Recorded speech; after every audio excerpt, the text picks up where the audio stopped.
I am the Tofu Golem. Please enjoy the video. In this video, I will explain how to change an RFID tag ID.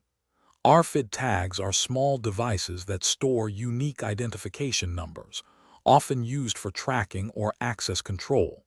Sometimes, you might need to alter this ID to integrate the tag into a different system or to update its function. This process involves reading the existing ID and then writing a new one using specialized equipment. It's a straightforward task once you have the right tools and understand the steps involved.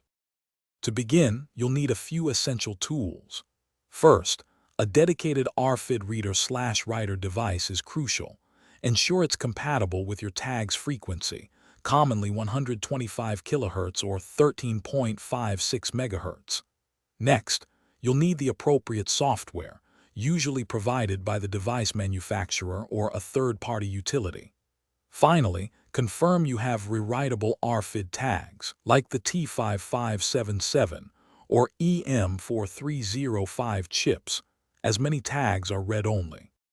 Now, let's walk through the steps to change the ID.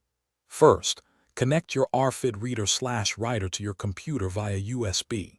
Open the RFID software and place your rewritable tag firmly on the device's reading area. Use the Read function in the software to display the tag's current identification number. Then, carefully input your desired new ID into the designated field. Finally, click the right button to program the new ID onto your tag, typically taking only a few seconds. Before you finalize your work, consider a few important points. Remember, not all RFID tags are rewritable. Attempting to write to a read-only tag will fail. Always verify that the format of your new ID is compatible with the system you intend to use it with. Be aware that altering RFID tags can have legal or ethical implications depending on their original purpose. Finally, it's always a good practice to back up any critical data before making modifications. Thanks for watching. Consider subscribing if we helped you today.